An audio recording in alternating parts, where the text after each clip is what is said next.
Esta é a grande entrevista da RTP. A todos, bem-vindos. Rui Rio foi eleito em 2018 para a liderança do PSD. Depois disso foi a votos das europeias e o partido ficou em segundo lugar. Mas Rio desistiu. Foi a votos nas legislativas, voltou a ficar atrás do PS, mas de novo a sua liderança sobreviveu. Daqui a alguns meses será um terceiro teste eleitoral nas autárquicas e será interessante perceber o impacto do resultado na trajetória política da atual direção do PSD. Rui Rio é hoje o meu convidado na grande entrevista. Dr. Rui Rio, muito obrigado por estar na RTP e na grande entrevista.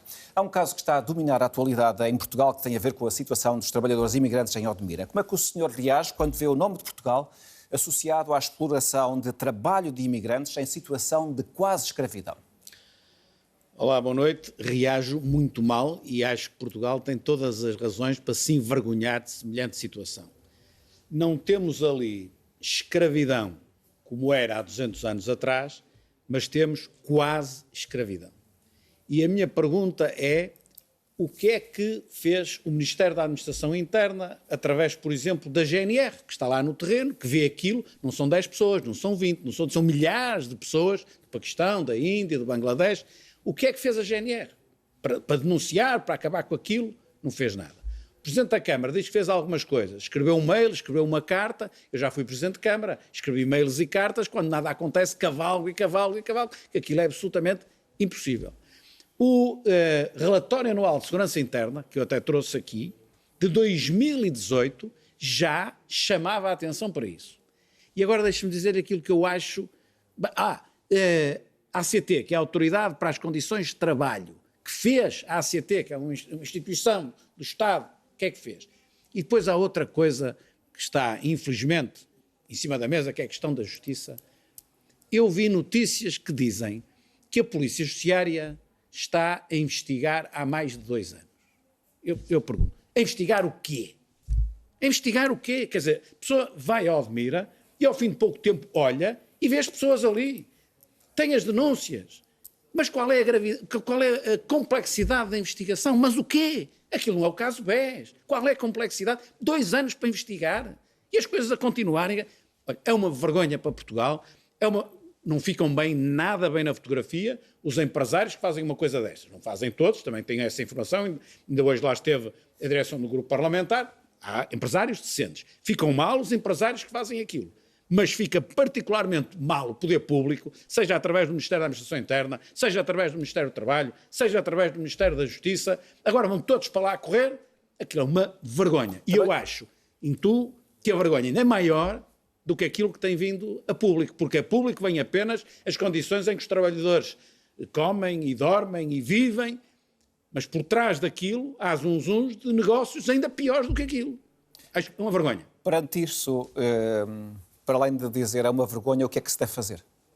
O que é que se deve fazer? Esta questão é explotada por causa da questão da pandemia e descobriu-se um surto ali e é por essa razão que, de repente, este caso tem esta visibilidade. Mas pronto, depois do momento do espanto, para alguns, porque na verdade já há muito tempo que se falava nisto, qual é o passo seguinte? E ainda é isso que diz. Se não houvesse pandemia, continuava tudo assim. Na verdade, estas histórias já foram contadas algumas vezes. Não, tudo assim na inação. Tudo assim na inação. Quase que é uma infelicidade, quase que se diz que há males que vêm por bem, ou seja, o mal, que é a Covid, mas pelo menos parece que agora podem pegar naquilo. Bom, é instaurar os processos de crimes, é fazer os julgamentos que se deve fazer, é dar condições aos trabalhadores, porque nós não somos um país já nem é do terceiro mundo, do quinto mundo em que tratamos as pessoas dessa maneira. Eu não consigo compreender, não consigo, sinceramente, como é que há pessoas que veem aquilo, que têm responsabilidades públicas e não levam ao limite a sua ação para aquilo acabar. Acha que uma das razões para isso acontecer é o facto de provavelmente poderá haver uma grande proximidade entre os empresários que estão no terreno, as necessidades que as empresas têm de como tratar estas pessoas, porque os cidadãos portugueses provavelmente não trabalharão daquela forma e naquelas condições. Tem-se dito que estas pessoas trabalham 12 horas por dia, 6 dias por semana, e que há uma certa deixar andar, porque na verdade acabam por algumas pessoas ganhar e as comunidades mais pequenas e locais também ter algum resultado. Tudo isso é inaceitável. tudo é inaceitável. Não, se não se venderem framboesas, não se vendem framboesas. Não se pode tratar os seres humanos assim em parte nenhuma do mundo e não se pode tratar os seres humanos assim em Portugal. Não pode. Ponto. Final parágrafo. Agora, pode ter 1000 soluções. Aquela não é uma solução. Eu tenho vergonha, a sério. O que é que aquelas pessoas que vêm para cá, vêm para Portugal, são tratadas desta maneira? Se calhar alguns dizem, lá nos países deles ainda estavam em pior situação. Não interessa para nós isso, que estejam em pior situação, não interessa para nada. Aqui tem que ter condições mínimas de saúde, de habitação, de tudo. Não. É uma vergonha para o país, é uma vergonha, sinceramente. Não sei para que é que as pessoas estão na vida pública quando perante elas acontece isto e não fazem nada. E volto a repetir, eu não consigo perceber a Polícia Judiciária a investigar 2 anos. Nossa, quer dizer, é uma pouca vergonha. Estamos a caminho das eleições autárquicas, que vão ocorrer lá mais para setembro ou outubro. É a terceira vez que o PSD, liderado por si, vai a eleições nacionais. O seu lugar está em jogo nestas autárquicas? Quando há eleições, o lugar do presidente do partido está sempre em jogo. Portanto, sim, mas é um obviamente sim. Não é por ser estas. Agora estas, se calhar um pouco mais. E se calhar um pouco mais porquê? Porque eu próprio assumo a responsabilidade. É que sou eu que estou a assumir a responsabilidade. Nós tivemos um resultado absolutamente desastroso em 2013. Tivemos um resultado desastroso em cima do desastroso em 2017. E mal tivemos o resultado de 2017, eu anunciei a minha candidatura pouco depois desse ato eleitoral. Eu assumi que 2021, as eleições autárquicas de 2021, são muito importantes para o país, posso explicar porquê, mas muito importantes para o PSD, que tem vindo a pedir implantação autárquica, e o PSD é um grande partido se tiver uma grande implantação autárquica. Não é se tiver muitos deputados. Isso é depois. Nas últimas eleições teve 98 câmaras. Temos 98, PS tem 160. E é em coligação com Sim, umas sozinhas, sem coligação, pronto, mas 98 presidentes de Câmara.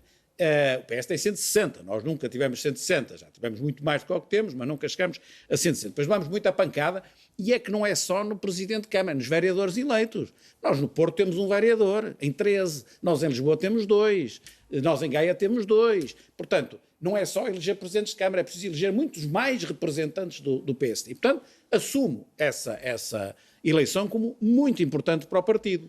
Eu próprio fui Presidente de Câmara, aliás, eu disse, aumentando a minha responsabilidade, que pela primeira vez na história do partido, o presidente do partido foi um autarca em tempo de eleições autárquicas. Depois lá vieram os habituais comentadores a dizer que eu estou a faltar à verdade, porque a doutora Manuela Ferreira Leite foi membro da Assembleia Municipal, não sei onde. Isso são relativamente à questão... Espera aí.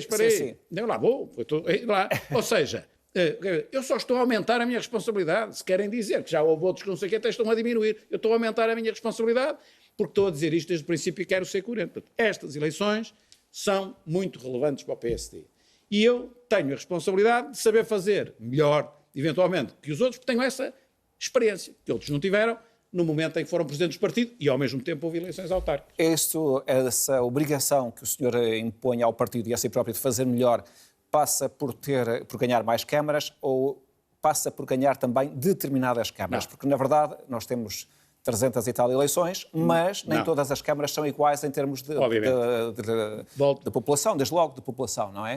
E, portanto, faz parte da análise das eleições que vai retirar da noite eleitoral autárquica saber se conquista grandes câmaras do país, grandes câmaras, estou a dizer, câmaras conselhos com muita população, ou cidades, capitais de distrito? Não. Não se pode ver dessa maneira. Ou seja, farei naturalmente uma avaliação, como todas as outras pessoas também farão uma avaliação daquilo que é o desempenho do PSD. Eu também já disse isto, também outra vez, está para deturpar do que eu disse, a propósito do candidato de Lisboa, a propósito do candidato do Porto, disse assim, nós não podemos exigir a ninguém que ganhe as eleições, mas podem exigir ao PSD que apresente candidatos credíveis e boas soluções para o eleitorado. Como só ganha um, não podem ganhar 2. Se o eleitorado tiver candidatos credíveis do PS e do PST, só pode escolher um. Nós temos a responsabilidade de apresentar um candidato credível, bom, para as pessoas. E isso estamos a fazer. Agora, não podemos exigir, vais e tens de ganhar, porque não se pode exigir a ninguém. Coisa diferente é exigir ao partido como um todo, ou seja, a mim também, que no resultado global, independentemente da autarquia A, B ou C, aumente substancialmente a sua presença autárquica, seja como presidentes de Câmara, seja como vereadores, presidentes de junta e eleitos municipais. No fim, ganhei mais 10 câmaras. É bom ou é mau? Olha, se nas 10 tiver Porto e Lisboa, é muito bom. Se não tiver Porto e Lisboa, tem de se medir. Depois, é subjetivo? Claro que é subjetivo. Portanto, essa análise será feita, não olhará apenas para os resultados da sua totalidade, mas também para onde é que ganhou. Isso vai ser relevante. Como é evidente, isto sempre foi assim, portanto não vale a pena. Estamos com aquelas coisas de estabelecer que quero chegar a 7,28, quer dizer, isto não é o 10,44, não é assim. Tem depois uma leitura política a fazer-se. Podemos divergir, mas as pessoas que não estejam muito atrapalhadas, porque eu estou a ser exigente comigo, e podem ter a certeza que vou ser exigente tirará há pessoas atrapalhadas. Aí o Rui Rio é sobrevivência. Mas qual de sobrevivência? O Rui Rio é presidente do partido. Neste mandato, a sua principal tarefa são as eleições autárquicas.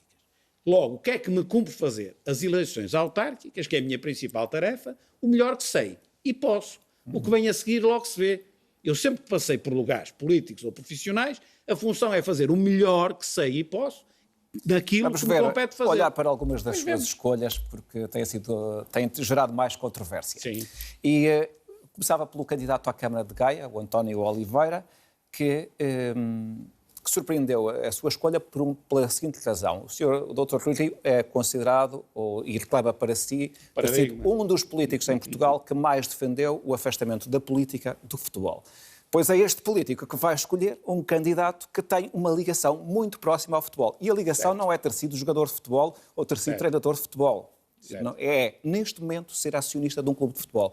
E um acionista é alguém que está interessado num clube. Muito bem. Como é que o senhor explica essa contradição? Ou, já agora deixe-me só concluir, ou poderemos concluir que esqueceu os princípios para tentar obter uma vitória eleitoral? Não. Para o bem e para o mal, porque às vezes é para o mal, eu não esqueço os princípios. Não é? Essa é uma das minhas características. Para o bem e para o mal, porque às vezes é bom assim esquecer durante algum tempo que dá jeito, mas eu não esqueço. Agora, vamos ver esse caso concreto do António Oliveira, e Vítor Gonçalves coloca bem a pergunta. Vai lá, não coloca com a demagogia, que jogou a bola, etc. António Oliveira começou a jogar a bola há mais de 50 anos, não é? Ele tem 68, tinha 18, 17, portanto, há mais de 50 anos. Sim, não é essa a questão, pronto. Não é? Foi treinador e depois selecionador nacional, e não tem nada, e agora começamos a chegar lá, não tem nada a ver com o futebol desde 2006, onde a última coisa que teve a ver foi ser presidente do clube da terra dele, que é Penafiel, foi presidente do Penafiel. Deixou de o ser em 2006.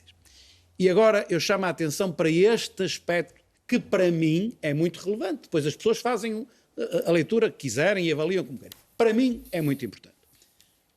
O António Oliveira sai do futebol com 50 e tal anos, era selecionador nacional, não, era presidente do Penafiel, selecionador tinha sido antes, sai do futebol com 50 e tal anos e vai tirar um curso superior. E nem sequer é um curso superior daqueles que muitos políticos tiram para dizer que são doutores, vão ali a correr fazer um... Tirou, licenciou-se em Direito na Universidade Católica Portuguesa, um curso a sério, um curso normal, pronto. E depois encetou uma vida nova, primeiro académica e depois de empresário. Ó Vítor Gonçalves, digo-lhe assim, para as pessoas todas que nos estão a ouvir, quantos portugueses, pensem em si, pensem em mim, têm a força de vontade e o valor de aos 50 e tal anos, depois de ter uma vida ligada ao futebol e só ao futebol, ter a força e a capacidade para tirar um curso superior e encetar uma vida. Deixa-me só interrompê-lo por um instante. Agora vamos à SAD, não é? Sim.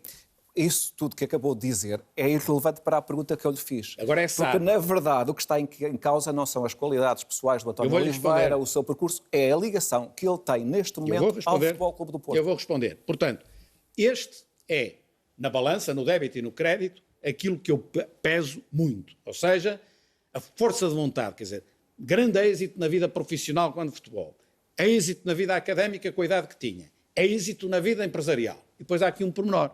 Mas atualmente, no presente momento, tem um número significativo de ações num clube de futebol. Pronto.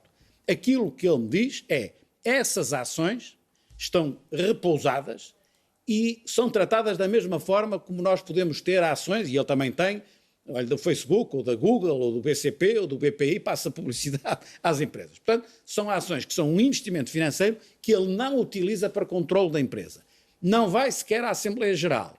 E garanto-me que assim continuará a ser, tal como é desde 2006, completa uma não ligação ao futebol.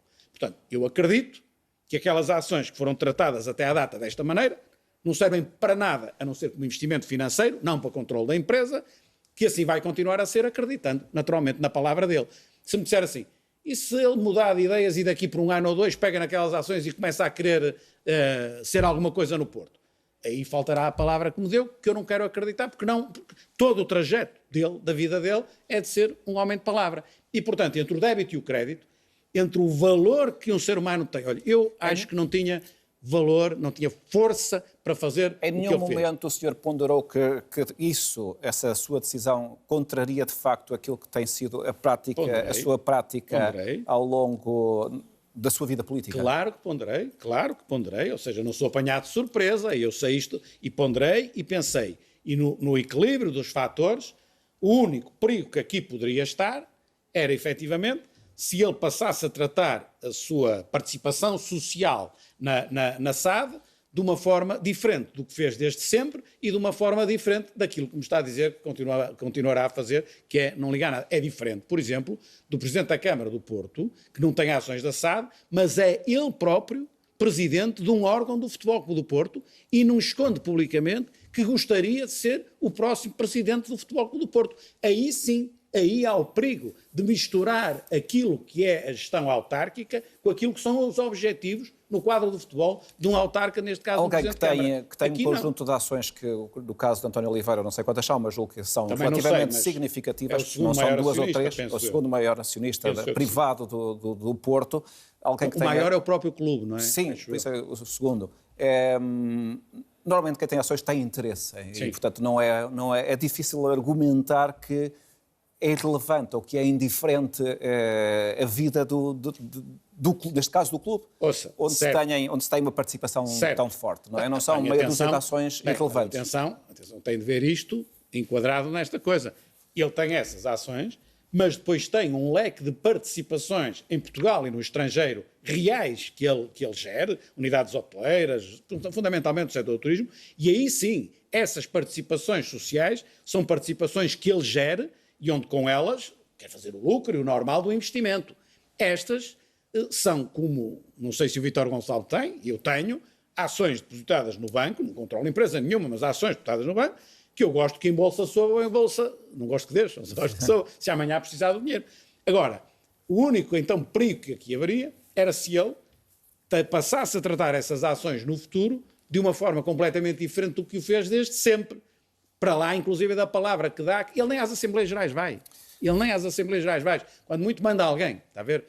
Vamos ver o que é que os portugueses, neste caso de Gaia, vão... Não vai faltar, um homem com a idade e com o trajeto que ele tem, não vai faltar a palavra. Ajuizar deste caso, desta sua escolha. Uma outra escolha também muito controversa é para a Câmara da Amadora. Susana Garcia, que se tornou conhecida, que ganhou notoriedade por ser comentadora da TVI nos programas da manhã, onde aparentemente tinha um discurso muito radical relativamente ao crime e ao combate ao crime. E a questão é esta, é o mesmo padrão, a necessidade de ganhar faz com que o PSD, neste caso concreto, aceite candidatos que provavelmente numa outra situação não aceitaria? Não. A necessidade de ganhar existe das eleições todas, isso é transversal assim. Agora pode-me perguntar assim, mas aqui um bocado mais, dá um bocado disso, que isto é muito importante para si e tal, importante para mim não, importante para o PSD. E portanto, não. A Comissão Política Conselhia da Amadora propôs a senhora, a distrital também, e agora compete-nos a nós homologar ou não, e homologamos. O senhor conhecia o discurso de Susana Garcia, já tinha observado na televisão? Não. Antes de ter de tomar a decisão se concordava ou não concordava com as propostas das estruturas locais, não conhecia. Para ser sincero, não conhecia, mas fui ver, para tomar uma decisão sustentada. Uma coisa é o estilo, outra coisa é aquilo que é o pensamento. Nós podemos não gostar do estilo, gostar mais, gostar menos, o eleitorado há de dizer, agora o que interessa aqui é o pensamento. E quando dizem, por exemplo, o Primeiro-Ministro diz, ele escolheu a senhora do Chega. O Primeiro-Ministro está a mentir e sabe que está a mentir, porque já saiu nos jornais, já toda a gente sabe, que a senhora a doutora Susana Garcia, foi convidada pelo Chega por 2 vezes para ser sua candidata a cargos públicos, cargos políticos, e ambas as vezes disse que não.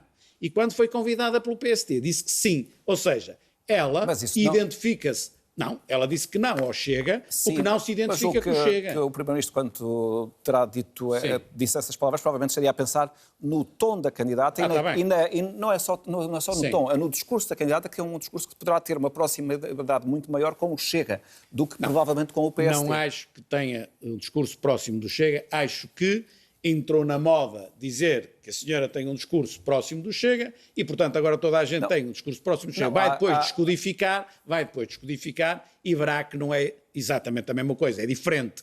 E que a polémica do exterminar. O exterminar é uma palavra que, efetivamente, eu não usaria e admito que ela, não sei, não falei com ela, que agora, depois disto tudo, se calhar não era exterminar, tinha de usar uma... Mas essa palavra corresponde ao discurso típico agora, de Susana o exterminar, Garcia. Não é uma coisa que sai do nada, não é? O exterminar, vamos lá ver, porque é que nós não usamos o exterminar? O exterminar está ligado muito ao Holocausto, por exemplo, chegamos ao cúmulo em Auschwitz, que é o principal campo de concentração do Holocausto, que tem a porta do Arbeit macht frei, portanto o trabalho liberta, era um campo de concentração, virou campo de extermínio. E como depois não dava vazão ao extermínio pretendido, fizeram um outro, que é Birkenau, logo ali ao lado, que é aquele por onde o comboio passa por trás, por baixo daquela torre, para ali, e as pessoas eram logo ali escolhidas, as que vão ser exterminadas já. Exterminar é uma palavra brutal. Acha que alguém no século XXI, em Portugal, quando usa exterminar, está a pensar em coisas dessas? Não, não foi a melhor palavra. O que ela quer dizer é que gostaria que o Chega e que o Bloco de Esquerda, ou seja, os extremos, tivessem uma derrota eleitoral de tal ordem que desaparecessem da cena política. A questão é que nos últimos anos temos vindo a assistir a um radicalismo de linguagem, não apenas em Portugal, por exemplo, o Presidente Trump tinha isso, e muitas vezes desvaloriza-se isso, e isso é típico de uma certa direita que existe neste momento. Esse discurso radical com o uso dessas palavras que têm sempre uma outra conotação, mas que depois, quando as pessoas são interrogadas, vêm sempre com uma argumentação de desvalorizar. Mas, na verdade, as palavras têm um peso. E quando se usam palavras com esse tom, não são palavras que nós estejamos habituados a ouvir num partido centrista ou central como o PSD. Pronto, não é? E conduz a uma identificação com uma outra força política. Pronto. O senhor reconhece isto. Pronto. E eu reconheço isso que está a dizer, o que está a dizer é sensato e eu reconheço. E por isso também lhe digo que a palavra exterminar não é uma palavra adequada, embora ele esteja, digamos, a explicar, é tão má a palavra exterminar, que não acredito que haja alguém no século XXI em Portugal que a utilize com esse sentido. E, portanto, não é a palavra adequada para ilustrar o pensamento, por isso gerou confusão, mas o que tem a ver é quando ela quer dizer exterminar, quer dizer uma derrota eleitoral tão pesada dos extremos, e ela diz o Chega e o Bloco de Esquerda, que deu o seu desaparecimento político, ou seja, exterminado, mas mal já usado. Já que o senhor está relativamente confortável com esta candidatura. Eu tenho visto artigos, devo dizer que ainda não falei com ela. Você nunca falou com ela pessoalmente? Não. Em nenhum momento? Não, nunca falei com ela. Mas quero falar um dia destes, mas eu nunca falei com ela. Agora, tenho lido artigos que ela tem escrito num jornal online, e devo dizer, Observador, não sei se tem escrito, são artigos muito bem escritos, mostram uma bagagem cultural e uma capacidade de argumentação muito boa. Sim, mas estamos aqui a ver duas personalidades, não é? Conhecíamos uma figura televisiva que agora é uma outra figura. E que tem de se ajustar um bocado, como é evidente, porque na televisão está ali para captar audiências, para dizer umas coisas, pronto, ainda traz um bocado... Eu não sei se isto justifica tudo, Dr. Rui Rio, se o facto de se querer audiência justifica dizer-se tudo, sobretudo quando estamos a falar de questões... Mas por isso é que o Vítor Gonçalves não faz programas desse género, nem eu, não é? Mas agora é o cada um. Uma outra Câmara. Já agora, a propósito, para fechar este dossiê, Susana Garcia, não um pouco... O PSD não dá uns sinais contraditórios quando escolhe figuras moderadas, como, por exemplo, o Carlos Moedas, a Lisboa, e depois, numa Câmara ao lado, a Susana Garcia, que não é, de facto... É também preciso perceber que cada município tem a sua idiosincrasia, cada município tem as suas características e, portanto, o candidato que nós escolhemos para o Porto ou para Lisboa é diferente de um candidato que nós possamos escolher para um município do interior ou para um município que é à volta de Grande Lisboa ou de Grande Porto, são diferentes as características requeridas às pessoas. Mas também não ponha isso desta tal maneira. Nem o engenheiro Carlos Moedas é um homem tão à esquerda assim, como é um homem moderado e de centro, nem a doutora Susana Garcia é assim à direita. E tanto não é que ela nunca aceitou participar nos convites que o Chega lhe fez, não é? O Oeiras, o PSD demorou a tomar uma decisão. Neste momento o senhor pode anunciar se, de facto, o PSD vai ter um candidato próprio a nós este Conselho? temos, relativamente a Oeiras, tínhamos duas decisões a tomar. Havia uma proposta das estruturas locais do PSD Oeiras a dizer o PSD não deve apresentar lista nenhuma, não deve abster-se de se candidatar a Oeiras e deve apoiar o Dr. Isaltino Moraes, como sabe, já foi autarca do PSD há muitos anos atrás. A primeira decisão a tomar é essa.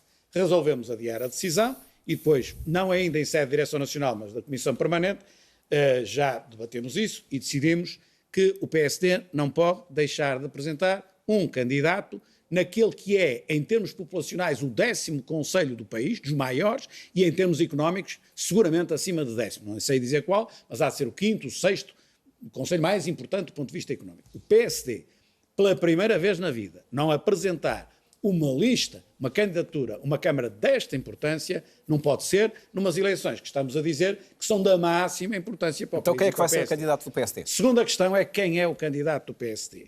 E, portanto, eu posso lhe dizer quem eu vou propor à Direção Nacional, que seja, e, enfim, já troquei impressões com membros da Direção Nacional, portanto, será apoiado seguramente com entusiasmo, para não dizer por unanimidade. Aliás, o candidato ele próprio faz parte da Direção Nacional, que é o Dr. Alexandre Poço, que é o Presidente Nacional da Juventude Social Democrata e munícipe em Oeiras. E é o Dr. Alexandre Poço porquê? Fundamentalmente por isto. Não podemos ignorar uma situação e os resultados eleitorais mostram isso. O Oeiras tem presente, porque se o Oeiras não tivesse presente, o Dr. Isaltino Moraes não tinha a aceitação que tem em Oeiras. Tem presente. Mas nós, se o Oeiras já tem presente, o Oeiras também tem de ter futuro. E então, se o Oeiras tem de ter futuro, que tipo de candidato devemos nós apresentar ao Oeiras para construir o futuro? Uma eleição muito difícil, o Dr. Isaltino Moraes é um candidato fortíssimo, mas nós temos de ter uma presença honrosa e com lógica. Com lógica é isso. Vamos apresentar um jovem, quando digo jovem também, não tem propriamente 19 anos nem 20, tem quase 30 anos e não tem uma carreira profissional, mas tem a sua profissão, foi consultor, quando etc. Disse, e, portanto, diga. Quando disse honrosa, percebi que normalmente isso diz-se quando... Pronto, vamos lá, porque temos isso que... Isso diz, sabes, a última coisa que eu sou é hipócrita, sou sincero, ganhar o Oeiras ao Dr. Isaltino Moraes... É uma impossibilidade.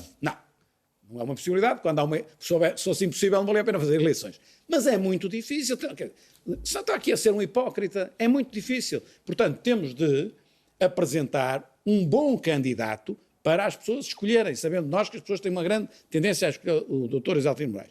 E então, vamos competir num patamar diferente, vamos dar uma solução de futuro a Oeiras. E porquê que não apoiaram o Isaltino Moraes?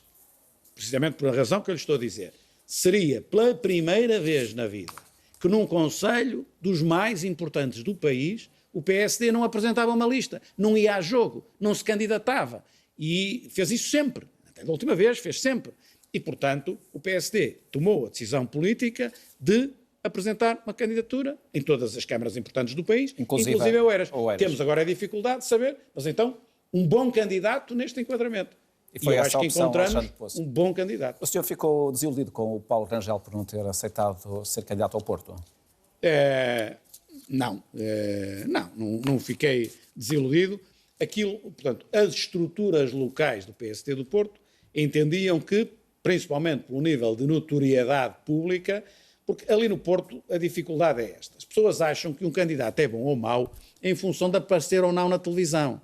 A verdade é que o Porto, para esse efeito, é muito diferente de Lisboa. Em Lisboa, se disser assim, a minha decisão tem de ser alguém que apareça muito na televisão, que nem foi, o Engenheiro Carlos Moedas nem é das pessoas que aparecem mais na televisão, mas que aparece muito na televisão. Não falta aqui em Lisboa pessoas que aparecem na televisão e que são conhecidas, por esta razão ou por outra. No Porto, por razão da política, não é da cultura ou do desporto, não, da política, muito conhecidas no país, tem 4 ou 5, não tem mais. Pense bem, tem 4 ou 5 pessoas conhecidas no país. Portanto, uma delas é o Dr. Paulo Rangel. E, portanto, os órgãos locais devemos optar por esta lógica de aparecer muito na televisão. Pronto. Ele não equacionou a possibilidade, não quer. Bom, então fomos por um candidato que não aparece na televisão, mas tem um grau de notoriedade razoavelmente elevado no Porto, principalmente junto às elites da cidade. Foi vereador muitos anos, foi meu vice-presidente da Câmara, conhece a cidade muito bem, conhece os pontos fracos da atual gestão da Câmara e do Dr. Rui Moreira muito bem, e, portanto, tem o perfil adequado. Não é um showman de televisão, mas não há no Porto. Se quiserem um showman de televisão no Porto, é difícil. Hoje, como é que o senhor descreve as relações com o Primeiro-Ministro? Desta maneira, há as relações dele para o meu lado e as minhas para o lado dele. Ele, num estado, digamos, mais de ordem emocional, em que resolveu dizer, ainda agora recentemente isto que disse, já não é a primeira vez. E eu tenho uma postura diferente. Eu acho que o lugar que eu desempenho, e ele também, mas pronto, agora falo, o lugar que eu desempenho não tem de demonstrar sentido de Estado e não pode ter estados de alma. Ou seja, ele disse aquilo, é injusto, disse uns disparates, e eu agora ficava furioso porque ele não foi correto comigo e dizia coisa parecida, e a partir de agora não há conversa entre nós. E dizer, eu aí estava a satisfazer eventualmente o meu estado de alma, mas não estava a cumprir aquilo que se exige de um político de responsabilidades, como tem de ser o líder da oposição. Portanto, apesar dele dizer isso, eu ponho o interesse nacional à frente e tudo aquilo que for necessário tratar, seja com o PS, seja com o Governo, em nome do interesse nacional, e só nesse quadro, eu continuarei a fazer, como é evidente, porque é isso que se impõe que eu faço. Ele, nessa entrevista que o senhor fez referência, faz duas críticas substanciais à sua liderança, uma que tem a ver com a justiça, que já lá vamos, mas antes disso ele também coloca esta questão que tem a ver com a identidade do PSD de Rui Rio. Sim. Na verdade, o senhor chegou à liderança do PSD defendendo que o PSD devia ser um partido central, do centro, que não devia estar à direita, demasiado liberal, que isso tinha sido o percurso anterior que queria mudar, e agora, com algumas decisões que tomou, o senhor está a aproximar-se da direita. Foi a avaliação que o Primeiro-Ministro fez. E a minha pergunta é, de facto, qual é hoje a identidade política do PSD de Rui Rio? Certo. Portanto, a pergunta é se se está a aproximar à direita, eu digo-lhe, Rui Rio. Não, não e não. 3 vezes não. Não é não ao cubo, que é demais, 3 vezes não. Não. O Rui Rio aderiu ao PSD motivado pelo Dr. Sá Carneiro, fundamentalmente isso, que era um homem, não era bem de centro. O Dr. Sá Carneiro era um homem de centro-esquerda. Não é? O PSD até ia a caminho do socialismo na altura, só que mais devagarinho. Não sei se recorda. Ainda tinha pedido para entrar na Internacional Socialista. Pediu para entrar na Internacional Socialista. Mas isso era outro tempo em que a política era um bocado diferente. Não é? E, portanto, eu não vou dizer que sou de centro-esquerda, mas sou claramente uma pessoa de centro. Numa coisita mais à esquerda, numa coisita mais à direita, depende. E essa é a posição. Dentro do PSD, há pessoas um bocadinho mais à esquerda do que eu e bastantes pessoas um bocado mais à direita que eu. Há, e é bom que haja, porque o PSD é isto mesmo. E é deste equilíbrio que o PSD se tem feito ao longo dos anos, e bem. Vamos perguntar agora o que é que eu fiz para me chegar à direita ao longo de... Nada. A única coisa que eu poderei ter feito para dizer, olha, tomou aqui uma coisita mais à direita, é o facto de, com a autonomia que lhes cabe, nos Açores, terem aceito fazer um governo regional que, no Parlamento Regional, é sustentado por 2 votos do Chega, que nem sequer é uma coligação. Ao qual o senhor não se opôs. Ao qual, bem, opor nunca me podia opor porque não tenho poder para isso. Podia opor-se mas politicamente. podia, se eu não fosse genuíno, podia fazer assim. Mas lá é que sabem, eu estou em desacordo, porque me dava jeito. Mas esse não é o meu estilo. Não, estou de acordo. Acho que não tem problema nenhum. As 4 exigências ou condições que o Chega põe são perfeitamente normais, não saem fora daquilo que são os parâmetros ideológicos do PSD. Por que razão é que agora a Comissão Política Regional dos Açores não havia de aceitar e por que razão eu não havia de reconhecer que são inóculos? Só se fosse a pensar em mim. É isto que significa... que isso é determinante para criar um novo alinhamento político do PSD bastante mais à direita. Não, é que juntam agora, claro que não. É que juntam agora um outro facto, que é, por exemplo, a escolha da candidata para a Câmara da Amadora, ou, por exemplo, a sua participação num congresso que vai haver do Movimento Europa e Liberdade, onde vai estar o André Ventura, e o senhor também vai participar. E, portanto, olhando para estes 3 pontos, dizem, de facto, o PSD mas vamos então aos pontos. Está a ir para a direita e mas vamos, certo. em contradição com aquilo que foi o seu discurso. Certo. Não está a ir para a direita, explico já esses pontos. Estão a querer empurrar para a direita para parecer que há aqui uma contradição. E isso é uma coisa. O esforço que fazem e o esforço que o Primeiro-Ministro faz no sentido de tentar que as pessoas pensem isso. Agora, outra coisa é a realidade. Esta dos Açores já expliquei. Não sei porque é que o Presidente do PSD está mais à direita pelo simples facto de achar que faça condições perfeitamente inócuas a Comissão Política Regional dos Açores. Fez muito bem em andar com o Governo para a frente, apesar de precisar de 2 votos. Não é coligação, 2 votos. Pronto. A questão do Congresso, a Convenção, o que é? Atenção, eu vou lá falar. Mas, para ir lá falar, não vou dizer que pus como condição, isto não é assim, mas quem vai? Bom, perguntou. E vai muito, claro, e vai muita gente ligada ao Partido Socialista. Porque se não fosse muita gente ligada ao Partido Socialista, obviamente que eu aí não ia.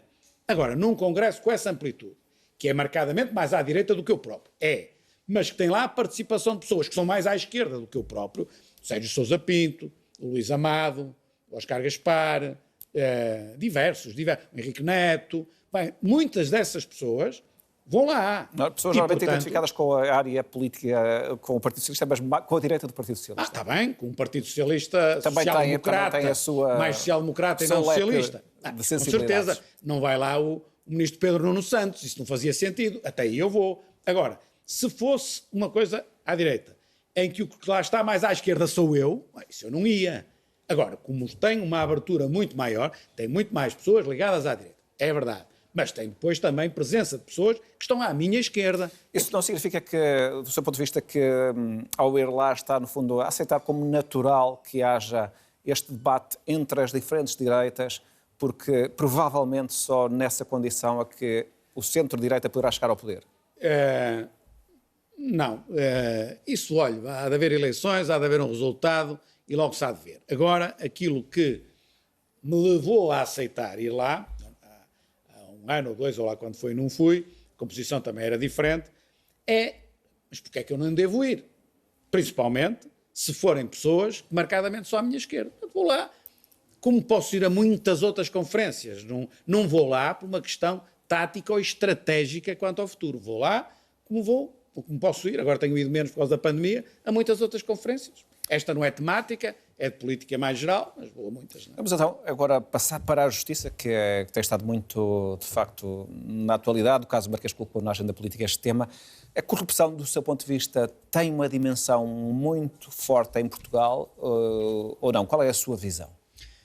A minha visão é que a grande corrupção em Portugal existirá, ou existe. É sempre difícil dizer existe ou existirá, porque há uma parte que nunca não é só será isso. compreendida. Se eu disser existe, então tenho provas absolutas, tenho-mas aqui e trataria de... Infelizmente, não temos, não é? Mas a percepção que é que existe, mas que não é um fenómeno do tamanho que se fala, mas existe, infelizmente, e que depois há também a corrupção intermédia, essa se calhar com mais força até e mais institucionalizada do que aquilo que as pessoas pensam. Intermédia está a referir-se às chamadas cunhas, por exemplo, que as cunhas, os escalões intermédios da administração pública, não é? Portanto, no fundo, corrupção de valor que a troco de mais alguma baixo. Coisa, que a troco de alguma coisa, exatamente, as coisas avançam mais depressa. Sim. É isso a minha... Agora, é preciso ver que no combate à corrupção, e nós temos de dizer isto, as pessoas são muito enganadas pelo poder político e pelo poder judicial. Está a ver? Porque de cada vez que há um problema, vêm a correr políticos, às vezes também agentes judiciais, mas mais aqui os políticos, dizer eu vou propor mais isto, e a pena passa a ser maior, e proponho mais isto, e proponho mais aquilo, porque é uma vergonha, e agora vamos resolver. E isto só os descredibiliza. Não no momento em que dizem, mas porque normalmente dizem isso por razões de popularidade, que depois não têm a eficácia que deve ter e a corrupção continua e os casos continuam. É o caso, por exemplo, do enriquecimento ilícito. Tem de ser.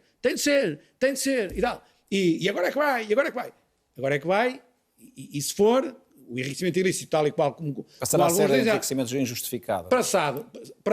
Daqui por 1 ano a corrupção continua na mesma, porque aquilo resolve o que resolve. Está a ver?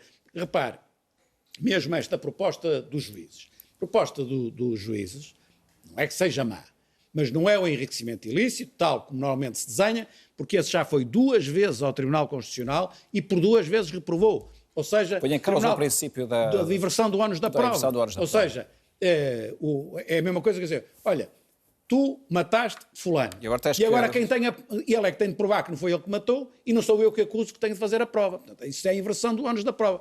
E isso a Constituição não permite, o Tribunal Constitucional não deixa passar no enriquecimento e diz, olha, tu tens esse dinheiro, logo roubaste. Portanto, ora, explica lá que não roubaste. Espera aí, para as pessoas perceberem não é? O que nós estamos a falar. E, portanto, o enriquecimento ilícito desta maneira não é possível. Aquilo que os juízes propõem será mais possível, mas que, no fundo, é um ajustamento, um aperfeiçoamento ao que já existe. Quer os agentes políticos, quer os agentes judiciais, têm de, se houver uma variação grande no seu património, já hoje têm de dizer, atenção que o meu património cresceu. E há uma coisa que não têm que pôr lá, que me parece sensato, que os juízes propõem, parece sensato, é, muito bem, ora agora tens ali um T2 na avenida não sei de quê. E o dinheiro veio de onde?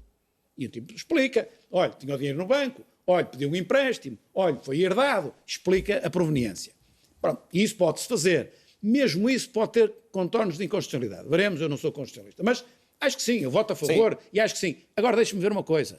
Já percebemos é que não acha que isso seja a solução, não é? E vou-te explicar, que a corrupção vai terminar. Eu percebo o tempo, mas isto é importante. E porquê é que não vai perceber? Porque assim, eu obtive uma casa com um empréstimo bancário. E então vou declarar que obtive uma casa com um empréstimo bancário. Eu obtive uma casa porque fiz um favor a algum e esse foi o pagamento do meu ato de corrupção.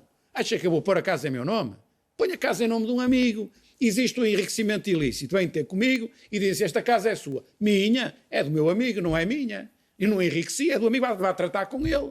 Portanto, como é que se resolve? É preciso nós temos de ser honestos com as pessoas e não vir agora, não é? Como o Partido Socialista muitas vezes vem com essa coisa, agora sim, agora é que vamos fazer. E depois não dá em nada. O assunto é difícil. Contra a corrupção penso que somos todos, quase todos, alguns não, mas quase todos. O problema é depois sermos honestos e sinceros com as pessoas, nas medidas que propomos. Olha, a pena é de 5 anos, uma qualquer. Vou passar para 7 ou para 10. E isso diminui. Pois a questão temos de ser eficazes. Uma outra questão que aliás foi colocada pelo Primeiro-Ministro na entrevista que deu, quando se referiu ao seu discurso no Parlamento, em que, por outras palavras, o senhor disse, julgo que a ideia era esta, se as entidades da justiça falharem, os políticos têm de intervir. Eu julgo que a frase que era a ideia é mais ou menos essa. Isto não é pôr em causa a independência das magistraturas e dos tribunais? Então tem já agora, como estamos a avançar bastante na entrevista, juntava também esta sua proposta de mudar a composição dos órgãos reguladores, seja dos magistrados do Ministério Público, seja dos magistrados judiciais, colocando a maioria desse órgão sob nomeação dos partidos políticos. Certo. Se de facto essa questão não é estar a politizar a justiça. Vamos lá. Primeiro, o ataque do Primeiro-Ministro dizendo que eu ataco a independência dos juízes. Eu não sei se é por aí, se é pela questão da composição do Conselho Superior, não sei exatamente. O que tinha a ver com a composição dos órgãos. A que ele se referia. Agora, vamos lá ver uma coisa. Aquilo que eu sei é que quem é criticado, neste caso, pelo Parlamento Europeu, por uma larguíssima maioria, e ainda na semana passada, é o próprio Primeiro-Ministro por ter interferido indevidamente e de forma indevida ao seu governo na escolha do Procurador Europeu, que inclusive até deu dados errados num currículo para conseguir lá pôr o procurador que quer e não aquele que por mérito lá devia estar. Isso é que é interferir na justiça. Olha, e é interferir na justiça também um link, um e-mail que me mandaram com link para umas escutas telefónicas do tempo da Casa Pia, em que está precisamente o Dr. António Costa a tentar interferir na justiça. Isso está aí no YouTube, que eu já nem vi há muito tempo, e mandaram-me isso recentemente. Portanto, eu não me parece que seja correto e que seja politicamente e intelectualmente honesto estar a dizer que nós queremos interferir na independência do Poder Judicial quando ele até tem esse historial. Agora, pelas duas vias, pelo Conselho Superior e pela que diz. A primeira que disse é a minha frase de que se o sistema judicial não funciona, ou funciona muito mal, e se o poder político nada faz para que ele funcione bem, a culpa passa a ser também do poder político. Obviamente, nós estamos num Estado de direito democrático. É fundamental que a justiça funcione. Não consegue combater o crime, não consegue combater a corrupção. Olha, em Aldemir olha para aquilo e não consegue fazer nada. Se o poder político olha e diz aquela coisa do costume. Há a justiça, o que é da justiça? Há a política, aquilo vai-se degradando, e eu sou o corresponsável. Portanto, eu tenho de introduzir... Mas esse princípio não é um princípio básico na separação de poderes. Uma coisa é a justiça, outra coisa é a política. É nas sentenças. Então não pode ser um princípio que é desvalorizado, não é? É nas sentenças. Uma coisa é eu tentar interferir na escolha dos juízes, troca este e mete o outro, e na sentença que um juiz possa querer fazer sobre um determinado caso, isso sim, isso é que tem de haver uma independência completa e absoluta. Agora, quando a justiça não funciona, quando o Ministério Público investiga e não chega a lado nenhum, e demora 1 ano, 2, e 3, e 4, e 5, quando os tribunais administrativos e fiscais podem demorar 20 anos a dar uma solução, se a justiça não consegue fazer melhor, a política não tem a obrigação de introduzir as reformas na justiça que levem a justiça a funcionar melhor, tem a obrigação. E eu nem sequer compreendo como é que alguém, como o Primeiro-Ministro, com a responsabilidade que tem, que já lá está há uns anos, e que até foi Ministro da Justiça lá atrás, olha para este Estado da Justiça e continua a não querer fazer rigorosamente nada e põe-se atrás dessa frase que cada vez diz menos, que há a justiça o que é da justiça, há a política o que é da política. Isso numa sentença. Isso num julgamento. O Primeiro-Ministro diz isso a propósito de um caso concreto e de uma decisão que de facto compete à justiça e não compete à política, saber se as pessoas são ou não culpadas ou responsáveis por crimes pelos quais são acusados, não é? Mas há a questão dos Conselhos Superiores. Agora, há a questão dos Conselhos Superiores, que é a questão que é essa ideia de introduzir mudanças na composição, dando mais poder aos representantes eleitos pelo Parlamento, eleitos pelos políticos, em vez de eleitos pela própria corporação, digamos assim. Pronto. Não é essa a proposta? Agora já aperfeiçoou um bocadinho a pergunta para sermos mais rigorosos. Aperfeiçoei, não. O que está aqui em causa é o seguinte. O Conselho Superior da Magistratura, ou o Conselho Superior do Ministério Público, é um órgão que não dita sentenças, não faz julgamentos. Faz a avaliação, tem tutela sobre a disciplina, gera a organização dos tribunais. É isto. Dá avaliações, avalia os juízes, exatamente, o seu desempenho, a parte disciplinar, etc. Que, aliás, os juízes, como sabe, devem ser muito bons. Não há nenhum juiz mau em Portugal. Todos muito bons, como sabe. Bom, e, portanto, esse órgão, o Conselho Superior da Magistratura, pode ter uma maioria de juízes ou não neste momento na sua composição. Tudo depende se o Presidente da República, que nomeia 2 elementos, nomear 2 não juízes. Basta que nomeie um juiz e os juízes passam a ficar em maioria, caso contrário, é o contrário. No Conselho Superior do Ministério Público há 19 elementos e apenas 7 são não magistrados. Todos os outros são magistrados. Aquilo que eu entendo e aquilo que o PSD agora tem entendido, desde que eu sou Presidente, antes disso não sei se tinha alguma proposta nesse sentido, não me recordo, sinceramente, é que o órgão não deve ser corporativo. Ou seja, a maioria dos elementos que está nesse órgão, da avaliação dos magistrados, da organização dos tribunais, da avaliação da disciplina sobre os magistrados e demais agentes do Poder Judicial, esse órgão deve ter uma maioria da sociedade civil lá presente e não uma maioria dos juízes, porque leva para corporativo. E não é o Parlamento. Sendo que a maioria da sociedade civil são os partidos e são as instituições políticas como o Parlamento. Não. Mas quem diz que são os partidos? Se isso não conduz justamente a essa possibilidade de quebrar a independência destas... Para já, o Parlamento, para já o Parlamento são os deputados eleitos diretamente pelo povo. Depois não são os próprios deputados que vão para lá. E depois, deixe-me dizer-lhe que na nossa proposta, que é uma proposta aberta, pode haver outras sugestões, não tem que ser só o Parlamento. Nós entendemos que para o Conselho Superior do Ministério Público, o Presidente da República também deve indicar, e se me disser assim, olha, e a Ordem dos Advogados também poderá indicar, podemos pensar nisso também. Ou seja, não é ser o Parlamento, e o Parlamento não indica, às vezes pode ter tendência a fazer isso, mas vai haver as pessoas que eu indiquei, não indica elementos de partidos. Eu indico pessoas de prestígio, académicos, ou advogados, ou pessoas de prestígio. E até temos uma proposta, é que o Presidente da República, por exemplo, em vez de 2, passa a nomear 3, para aumentar a percentagem de não políticos, de não magistrados, e que esses 3 possam ser oriundos de profissões não judiciais. Portanto, nem advogados, nem juízes, para abrir o Conselho, para ele respirar, para haver mais transparência. E que melhor do que o Presidente da República para escolher 3 grandes individualidades nacionais que, não sendo licenciadas em Direito, só, no entanto, figuras prestigiadas, já com um currículo e uma vida, enfim, cumprida, que lhes permite pertencer a um órgão dessa natureza. O que eu quero é que os conselhos superiores não sejam corporativos, sejam transparentes e abertos à sociedade. Repito, é demagogia quando se diz que isto é partidarizar, eles não fazem sentença nenhuma. Questão do novo banco, nós temos 4 minutos. Novo banco, tivemos esta semana a auditoria do Tribunal de Contas. Vou só indicar algumas conclusões dessa auditoria, que o Tribunal referiu falta de cumprimento da obrigação do banco reportar informação sobre a execução deste acordo. O Fundo de Resolução está a pagar perdas da gestão corrente e não apenas as perdas do exercício relativo aos ativos protegidos.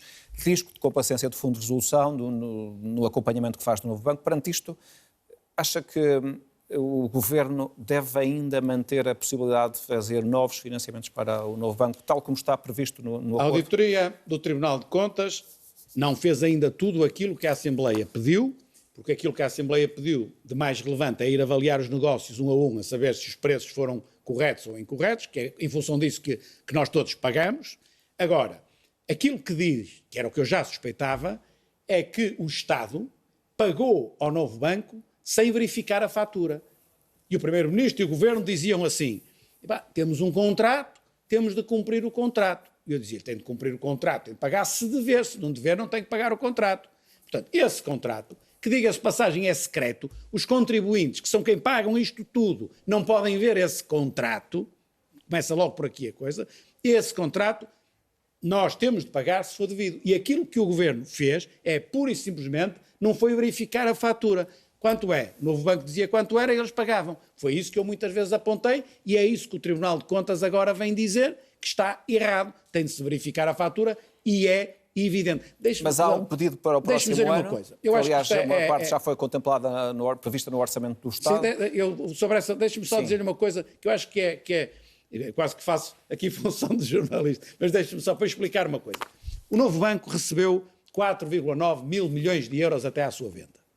E agora vai receber mais 3,9. Dá 8,8 mil milhões de euros. E agora, neste momento, lá em casa, as pessoas dizem assim, 8,8 mil milhões, já nem sabem, já não percebem o que isso é. Eu vou dizer o que isso é. Mas é assim. 8,8 mil milhões de euros, que foi o que os contribuintes meteram ou vão meter no novo banco, e eventualmente ainda mais, ainda iremos ver, dava para um hospital central em cada distrito do país. Isto é o que custam 18 hospitais centrais, um por cada distrito do país. Ou isto é o que custa um centro de saúde em todas as freguesias de Portugal continental. É disto que nós estamos a falar. E o Governo pagou isto, principalmente a parte dos 3,9... Esta é uma história que não é só do atual Governo, Dr. Rodrigo. Está bem. É a história do novo banco, não é? Vem para trás. Outra questão mas estes pagamentos que estamos a falar agora são estes, deste Governo, de facto, ligados à venda. O senhor fez essas contas, mas na verdade há que ponderar também o custo que teria o país se a alternativa tivesse sido outra e se isso tivesse levado a um Consegue-me responder uma coisa? Isto que eu vou dizer, portuguesa, que eu vou dizer, muito daquilo que é um eleitorado potencial do PSD vai dizer, ele diz isto, mas eu vou dizer. Temos nós metemos, os contribuintes portugueses vão meter 8,8 mil milhões de euros ao todo no novo banco, e o novo banco agora é da Lone Star, que pega nele e já limpinho vai vendê-lo e ganhar dinheiro. Então, se nós metemos este dinheiro todo lá, porque é que as ações não são do Estado? Porque é que o novo banco não ficou do lado do Estado? E agora sim, depois dele limpo, com o dinheiro dos contribuintes lá metido, é que vai vender e o lucro potencial da venda é para os contribuintes. O lucro da venda nunca dará 8,8? Não, provavelmente nunca dará 8,8. Mas dará sempre qualquer coisa para bater aos 8,8. Não, vai ficar com o privado, porque fizeram um contrato de venda nestes termos, toma lá, diz que a gente entrega, não é? E eles pagaram, e eles é o contribuinte português, e agora o banco, neste caso a Lone Star, que vai vendê-lo ao preço que melhor entender, nós ficamos a arder. Foi uma boa opção? Uma pergunta que vai ficar sem resposta, aliás, quem vai responder... Também não era o Vitor que tinha respondido. Não, sim, eu percebi que não era para mim, é uma pergunta retórica, mas à qual os portugueses irão seguramente responder. Aliás, deixa-me dizer uma coisa que nós vamos fazer já nos próximos dias, uma coisa que eu vou fazer nos próximos dias, eu vou entregar, nós, PST, vamos entregar uma exposição ao Ministério Público, disto. Não é uma queixa-crime, é uma exposição. Não vamos lá pôr muita coisa que não esteja já no domínio público. Mas eu não entendo como é que o Ministério Público, a dada altura, penso que foi a Procuradora, disse que não havia nada a ver, estava tudo bem. Não, Eu não percebo como é que a Procuradoria-Geral da República não vai investigar uma coisa destas. E, portanto, vamos fazer essa exposição, vou entregar. Agora devo-lhe dizer para terminar, vou entregar com o mesmo sentimento, infelizmente, que tem 10 milhões de portugueses. É que se calhar não vale a pena. E isto é que é mau. Isto é que é um país que não anda para a frente, quando o sentimento de todos, a começar pelo meu, é que eu entrego. Mas se calhar não vale a pena, não vou fazer nada. Doutor Rodrigo, agora sim, muito obrigado por ter vindo à grande entrevista aqui na RTP. É a grande entrevista, pode ser vista na RTP3, na RTP1 e na RTP Internacional em horários diferentes e fica disponível a partir deste momento no site da RTP. A todos muito obrigado, boa noite, eu regresso na próxima semana.